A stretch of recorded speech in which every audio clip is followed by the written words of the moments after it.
Hi guys, good morning. Welcome back to Starless Reads. My name is Leia and I'm so happy you chose to spend some time with me today.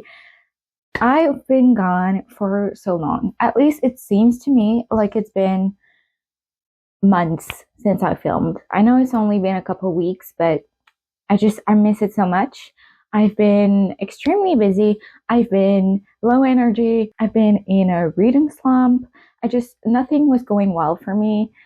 I wanted to come back to this feeling re-energized and revitalized. So here I am.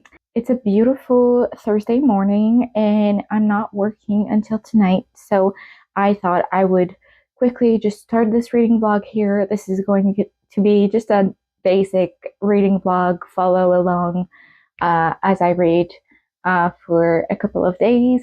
And yeah, so nothing special planned, but I thought I could start the video by talking a bit about the couple of books I recently read while I was taking a break, and also the couple of books I bought and acquired because some of them I didn't buy. Um, so doing like a little mini haul. So let's get into first. Let's do the mini haul first. So first book I acquired is actually just my aunt lending me a book, and it's a book in French because we're French Canadian. So my aunt and I and everyone in our family speak French actually. So that's where my accent comes from, if you were wondering. So this book is La Femme au Dragon Rouge. It's a thriller, I believe, slash fiction. It takes place in China, and I don't know. My mom read it and she was like obsessed with it, and yeah, inspired by real facts. So this is inspired by facts. It's settled in like real life problems in the world right now. I don't know. It just sounded really interesting. And since it's in French, even if it's a pretty thick book, I think I can read it pretty like well. This was originally written in Portuguese. So it's the author is, I guess, Junior dos Santos.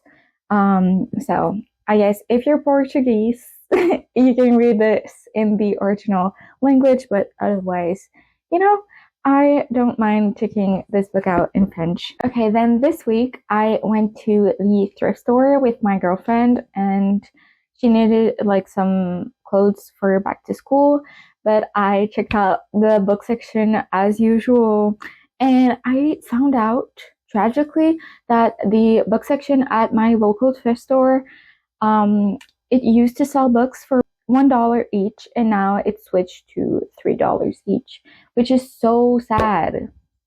So sad. Like, I know that $3 is not that expensive, but I was still sad when I saw that because I really thought it was still gonna be $1. Anyways, I picked up two books. Two books I've heard great things about. Oh, this one is a bit messed up. I don't really care. This is the Book of the Unnamed Midwife by Meg Ellison. This is a post-apocalyptic, post-apocalyptic. Ugh. It takes place in the apocalypse slash after the apocalypse. It's like science fiction, end of the world type of fiction, but I guess we're following an unnamed midwife.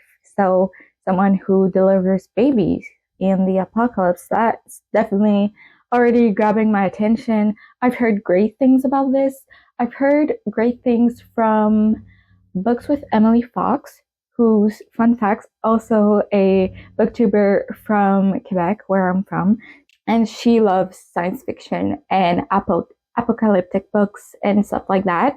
So I really take her recommendations in this genre like highly. So when I saw this at the bookstore for $3, I was like, picking it up. I'm excited. So yeah, I'm excited that I found this it looks like there's snow on the cover. So I think I'm gonna keep this for when it's getting towards winter time, because I don't know, like post-apocalyptic books as well just feel like winter to me, because winter really is the end of the world when you think about it.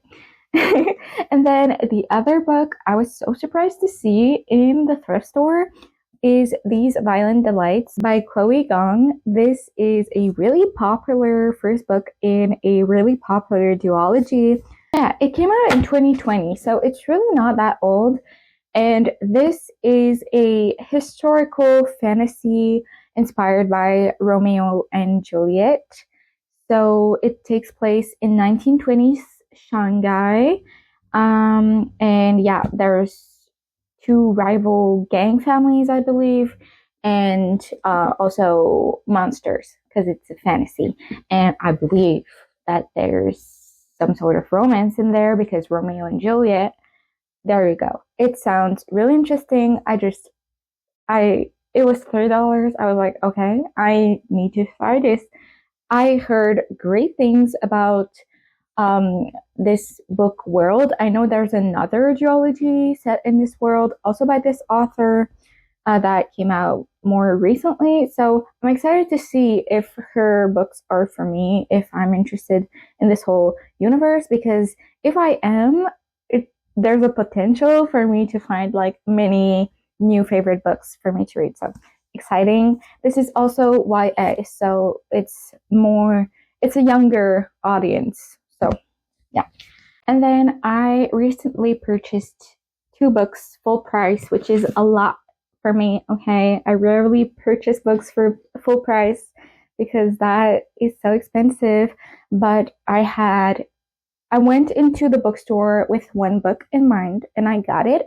Then I saw another book and I was like, okay, actually, I'm also taking you with me. So the book I had in mind, the book that fulfilled my mission when I went to the bookstore, is The Raven Scholar by Antonia Odd Odd Odd. How do you say that? Hodgson. Hodgson. Hodgson. I'm gonna have to look up this pronunciation because my brain doesn't get it right now. Beautiful silver cover. This is a fantasy dark academia. There's a gorgeous map in there, and I just heard gorgeous reviews about this book recently. This is a new release, and yeah, I'm just really excited about this one. I don't know, I just heard amazing reviews, and I also think this is the first book in a series. Book one of the Eternal Path trilogy. So this is going to be a trilogy, and this is the first book. So I went into the bookstore to pick up this one, but I also ended up picking up The Scholar and the Last Fairy Door by H.G. Perry, and you can see the little bookmark in this. It's because I'm currently reading this. I'm super close to the end. This is going to be the first book in this vlog that I'm going to finish for sure. So I guess we can talk about this book and transition into the little section of the video where I talk about the books I read while I was gone from the internet. But yeah, The Scholar and the Last Fairy Door, I did start a couple of weeks, if not months ago, on my Kindle on e-reader, but then my loan from the library expired and I couldn't get it back. I just kind of let it go, and I knew I was still interested in this book, so I thought like, okay, next time I see it somewhere, I'm just gonna grab it and finish it. So that's what I did. I saw this at the bookstore and I was like, oh my god, that's the book. That's the book. I had read like maybe 100 pages the first time around, and now I'm on page 366 and I'm loving this so much. I think this is going to be a new favorite. It's so good. I'm loving everything about this. We follow Clover, who is a young, poor, like farmer girl, and it's right after the First World War. Her older brother went to fight in the war, and he tragically got like injured in the war. But plot twist, his injury was actually from a fairy curse and not from like human made weapons.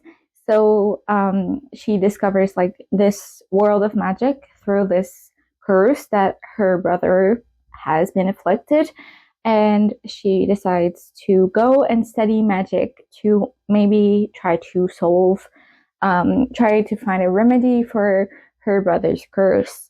And with the world of magic comes a bunch of other crap.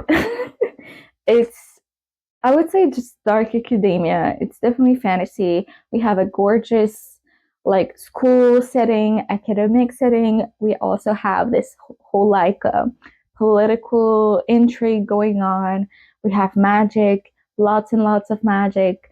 And towards the end, just everything's getting crazy. Last night, I audibly gasped and said no to the book because I was reading. I was like, this can't be happening.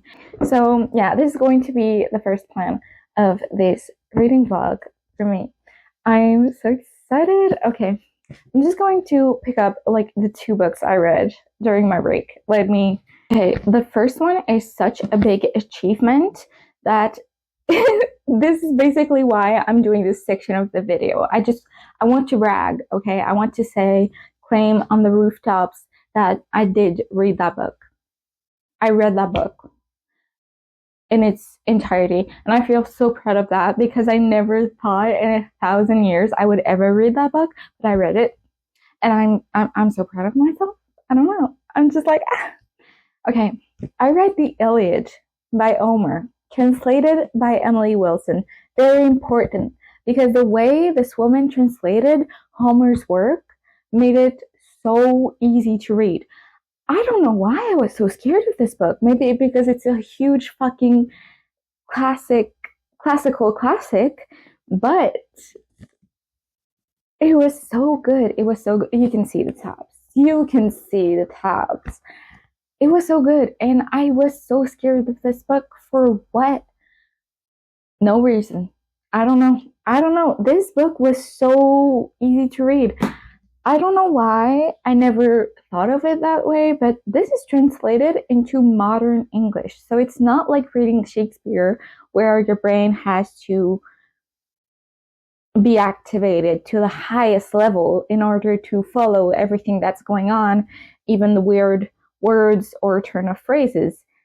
This is translated into modern English. These are all words that we know, okay? So why would it be hard? I don't know. It was so easy, and I'm so happy. And I'm so happy I own the Odyssey so I can read it soon because I think I'm going to love the Odyssey even more.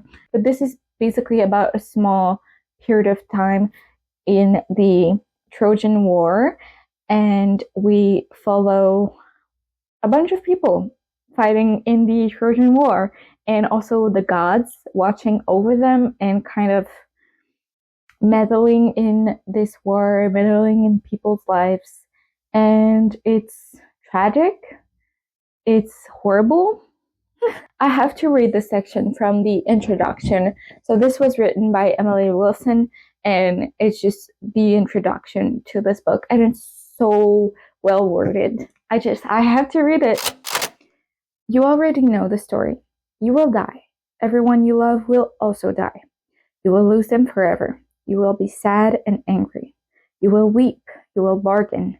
You will make demands. You will beg. You will pray. It will make no difference. Nothing you can do will ever bring them back. You know this. You knowing changes nothing. This poem will make you understand this unfathomable truth again and again, as if for the very first time.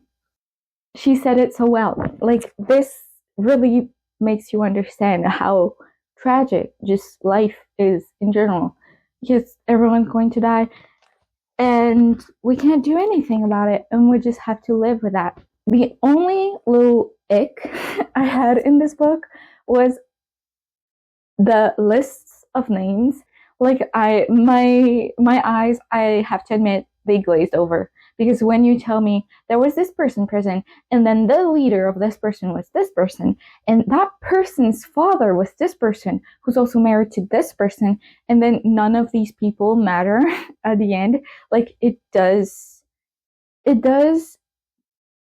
exemplify well, like I said, the magnitude of war, how many people are there and implied, and how many people have to fight in this dumb ass conflict.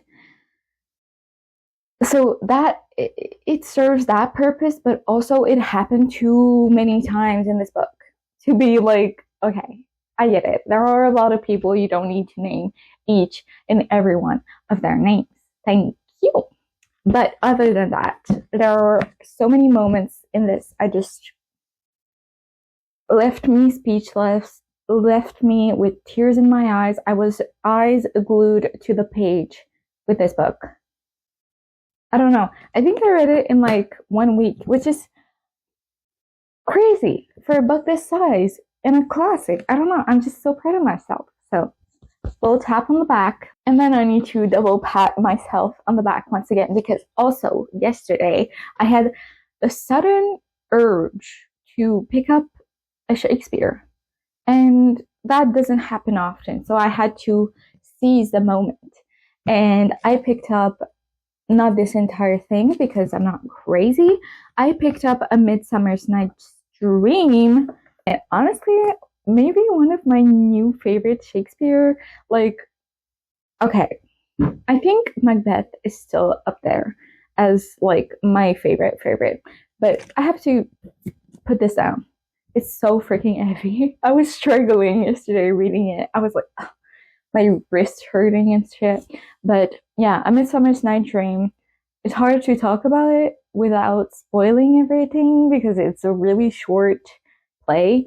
But yeah, it's messy. It's about people who fall in love and then unrequited love and people being intense, and then the fairies are there and they meddle into people's love affairs and create drama by putting love spells on people that don't actually love each other, and it's like it gets all messy. Aside of that, there's also like a side plot of people putting on a play. So there's a play within a play, and these people are just random ass people putting on a play, and that was my favorite part of the whole entire thing.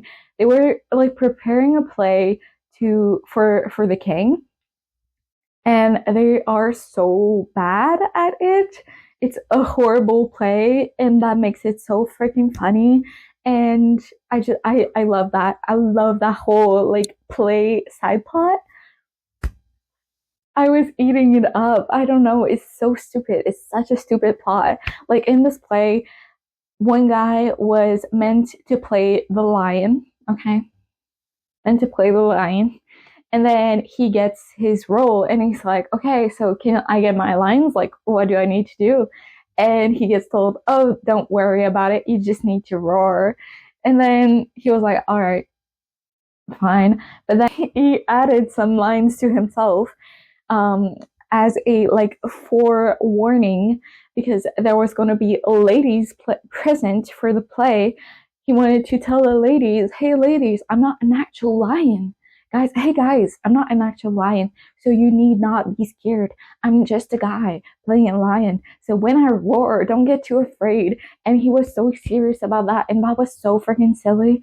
And yeah, I loved that play. It was great. Just thinking about it, like that was so freaking dumb. And yeah, Shakespeare, he was so dumb sometimes, and I'm so grateful for that. I'm so grateful that some of these stories are still among us to this day. Just like dumbass stories written in the most beautiful prose you've ever seen. So they stayed around. That's such a great legacy. Um, I don't know. I love it. I just spoke for a really long time. I guess I had a lot to get you guys up on. I need to go to bank and pick up some change. And I'm going to bring my book with me because I don't know how long it'll be at the bank. Sometimes you wait for a super long time, and I don't like that. I'm going to bring my book with me. I hope the ending doesn't make me cry because if I had to read that in public, I'm gonna be ashamed. But I have around 60 pages left of this, so I'm definitely finishing today, and then I'll come back to you with some updates. We'll try to find my next book that I'm going to read. I'll see you later. Bye.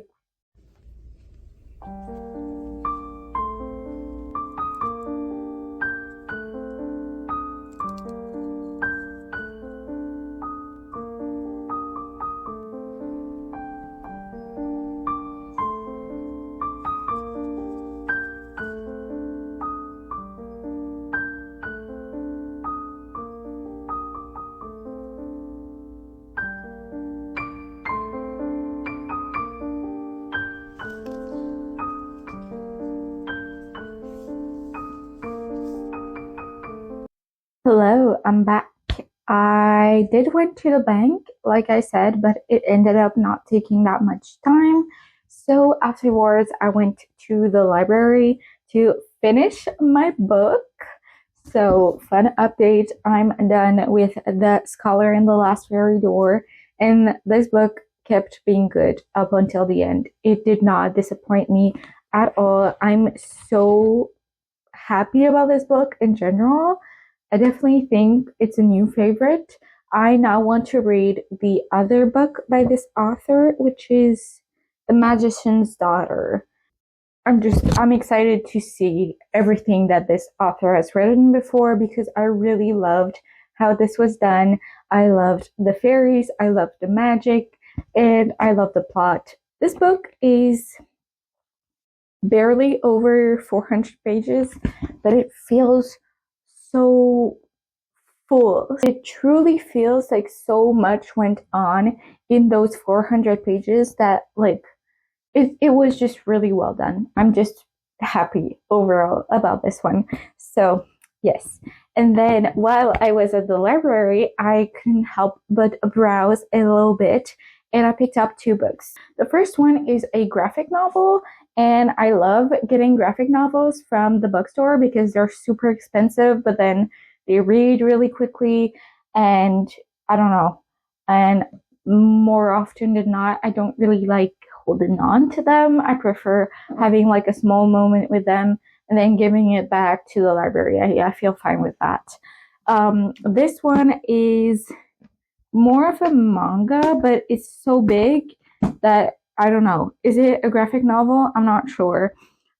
This is My Brother's Husband by Gengoro Takame.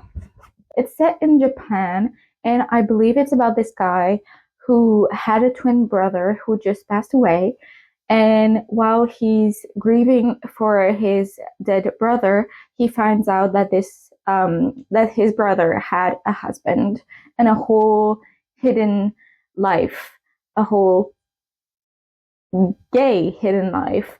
And I believe it discusses family and queerness in Japan and all of the conflicts that it brings. It's definitely a big graphic novel, but I don't know. I haven't read a graphic novel in a little while. I just really felt called to this one. I've heard, like I said, great things about this one. So yeah, I picked it up. And then I also picked up The Witch's Heart. Yeah, so it's based in Norse mythology, and it's about a witch who falls in love with Loki. So that sounds super, super good. I believe it's kind of a tale of a powerful woman living forever. She's a witch. We love witches. I'm getting kind of Cersei vibes from this because it's also about a witch living reclusively on an island. And this is also about a witch living reclusively on an island. But this is Norse mythology, and then Cersei was Greek mythology. But the two kind of seem a bit akin to one another, and I love Cersei so much. So I think I might love The Witch's Heart as well. So yeah, these are the two books I picked up today. And yeah, I am super hungry. I'm gonna go eat some food and I'll come back to you guys once I have some more reading updates. Once I pick up one book on my TBR, maybe one of the ones I just picked up from the library or another. I'm not sure yet. I'll just let you know once I've made a decision. But until then, see you later. Hello, it's later. It's still the same day, but I'm now back from work. And I wanted to do a little update because I did pick up a book earlier. And that book is a reread that I've been meaning to do for a long time. But the urge has taken upon me much more ardently recently because of my read of the Iliad, and that is the Song of Achilles. I've been meaning to reread this because reading the Iliad, reading about Achilles and Patroclus, really just made me want to reread the Song of Achilles. I read this a couple of years ago. I'm gonna say it was around 2020 because this is when this book really popped off, even though it came out in 2012.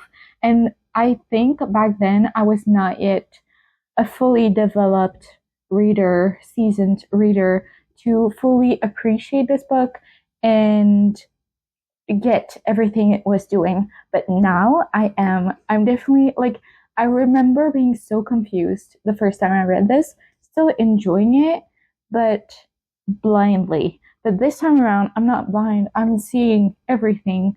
So if you're not familiar with this, it takes Achilles, it takes the figures of Achilles and Patroclus, who were best friends in Greek mythology, and turns their story and tells their story much more deeply and makes it romantic. So this is a gay book, even though it's not like maybe they were gay, maybe they weren't. It's not 100% sure. In the Iliad, they say they were besties.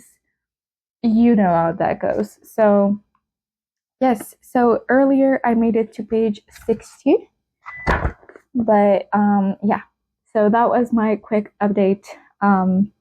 I'm excited to read more of this. I've already started annotating because there were parts of this that made me emote and I just needed to write in this book. So yeah, I'm excited about this. Hello. I wanted to talk yesterday, but I couldn't because my mic needed to be charged. So I started doing an update, but I forgot what I wanted to say. But basically, I did read some more of the Song of Achilles. I actually didn't read physically. I read mostly on Kindle because I read in bed, and reading in bed is so much better on Kindle. But I got to page 168. So I don't want to spoil too much, but they are about to enter some war. It's hard to not spoil this because this is such a well-known story. And while reading this, I was really thinking about it and thinking back on the first time I read this and how clueless I was about Greek mythology and just like Greek tales in general, that I was so clueless that I was so surprised by the ending.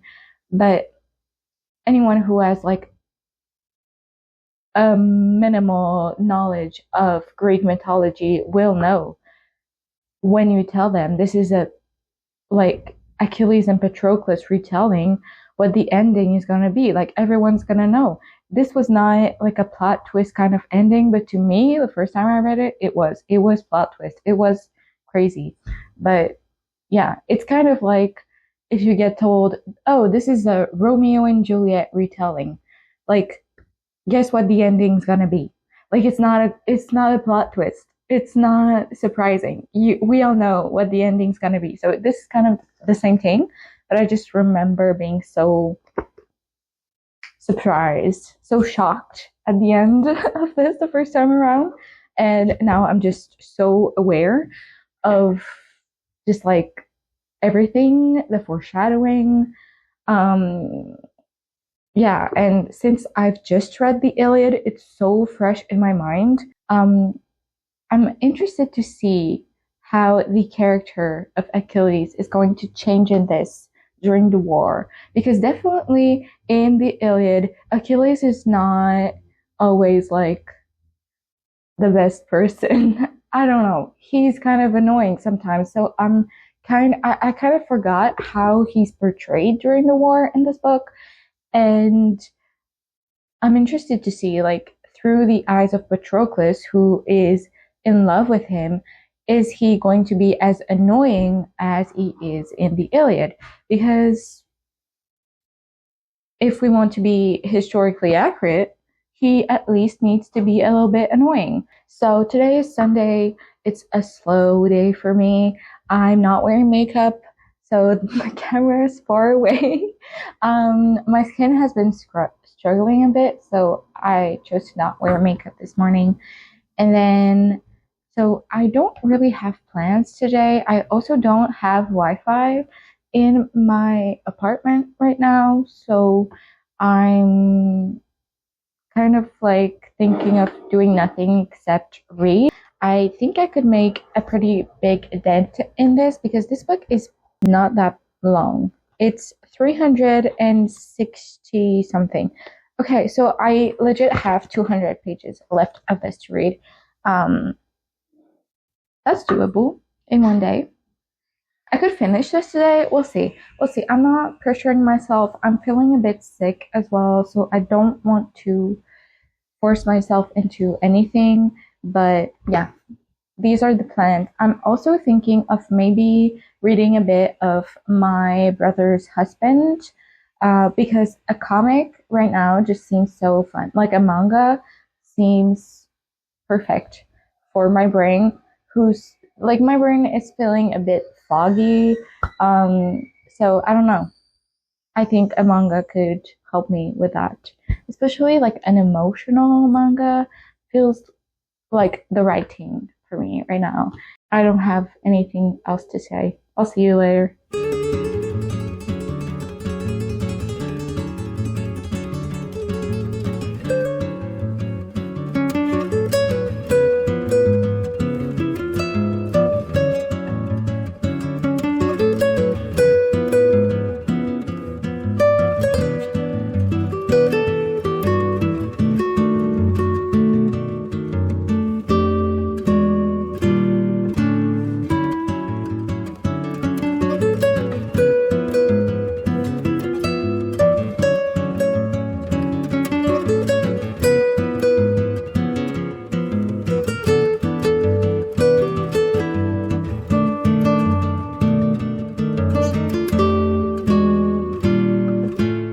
Hello, reporting live. I have finished the Song of Achilles. These are my annotations. I really enjoyed my reread of this. I definitely preferred the first half of the book, and the second half, not that I didn't enjoy it, it was a very accurate retelling of the Iliad, which I just read. So it did feel a bit redundant. But that's just personally because I chose to read this immediately after reading the Iliad. So it's kind of on me. But yeah, I really enjoyed this. I'm filming this at the end of the clip, and I just realized that everything I just said was definitely a bit spoilery. So I'm going to put this clip before I say anything spoilery to just tell you to skip to this timestamp to skip all of the spoilers around the Song of Achilles. But if you're already familiar with the book or any of the Greek mythology of the Iliad, then those spoilers would not affect you in any way. But just letting you know in case you're interested in reading the book or anything. So yeah, taking Achilles and Patroclus and making them into like a concrete love story was like genius on Miller's part, because the story of the Iliad is about loss and mourning at the end of the day.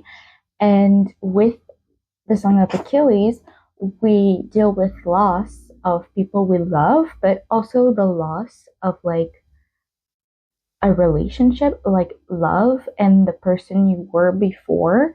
Like, I think the reason why I prefer the beginning of the book is because of the romance between Patroclus and Achilles and how in love they are with one another. But with time and with the war, they definitely are forced to change, and those changes kind of deteriorate their relationship. And alongside, the loss of human lives, we get kind of the loss of this beautiful young love that they used to experience. Sorry for the spoilers. I needed to talk.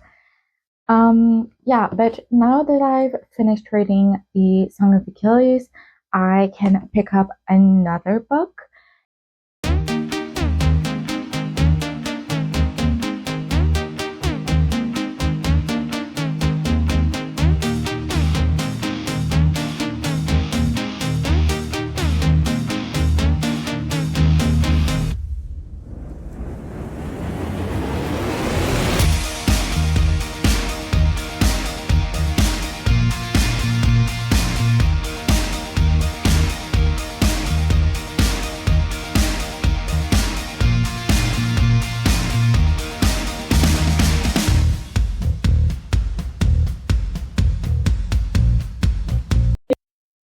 Hi guys, good evening. It is now Monday night and I have some fun updates for you guys.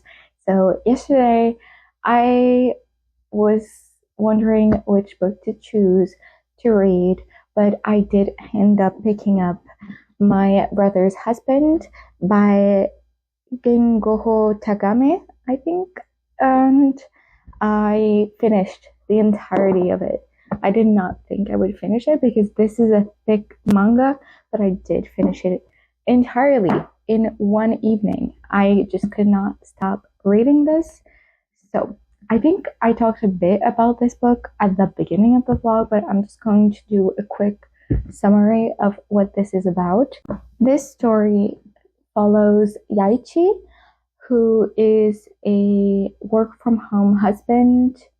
No, he's divorced. He's a work from home dad to this little girl that's his daughter, and his twin brother, who had moved to Canada like a decade ago, just passed away. So he used to be really close to his twin brother growing up in Japan, but now that his twin brother had moved to Canada for like 10 years, he didn't know really his brother anymore. And while in Canada, his brother married Mike. So, yeah, but now the brother has passed away, and Mike comes to visits his husband, his like deceased husband's family, to like form a bond between them. He, wants to get to know this part of his family who he never got to know, alongside of his husband, because he sadly passed away really young. So this book talks about, family and queerness in Japan, and the homophobia in Japan, and how it's kind of different from homophobia in Canada, but it talks about homophobia in general. It talks about acceptance, and it's just overall a really sweet story. Like, it really makes you feel good while reading. The little girl is so cute. Her name is Kana, and she's adorable. And there are so many fun moments between her and her uncle Mike, and she's obsessed with Mike. Her Canadian uncle, she just loves them so much, and it's overall just a sweet story. I would really recommend anyone who's like this piques their interest. Like it reads so well, lots of images, lots of food images, which is just made me so hungry last night because it's all like delicious looking food. So yeah, I'm just so glad I picked this up from the library earlier this week. I wasn't planning on it, but I'm so happy I did. And then tonight I'm back from work and now I'm ready to wind down for the night. But I have no books I'm currently reading anymore. And I was like lost on which book to pick. I don't know what book to read. So I asked my girlfriend to help me choose from the books that I own that I haven't read yet. And she picked The Spear Cuts Through Water by Simone Jimenez. This is a standalone fantasy book. I'm curious about this. I've heard great things about this, but I've also heard like this book is good, but I didn't get it. So I hope I'm from the camp of people that thinks is good and also that get it, because some people are like, okay, this book did something, I just couldn't comprehend it. I want to comprehend it. Ooh, the map in this is insane. Oh my god. I don't know if it even counts as a map. Look at this. Like there's no names or of places or anything, but it's at the start of the book and it kind of looks like a map. So I guess it is a map. It just looks very different. I'm so curious about this. And it is around 500 pages. It doesn't look that big, but this is a 500-page book. We'll see. We'll see what I think. I'll update you when I have something else to say. Right now, I'll just hop into bed and drink my tea and read my book.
Hello, it is currently Saturday. I think the last time we spoke was Tuesday night, and so it's been a while. Life kind of got away from me. I got super sick, and then life got really busy. On Thursday night, I went with my mom, my mom's friend, my girlfriend, and my sister to see Hamilton. It was so good.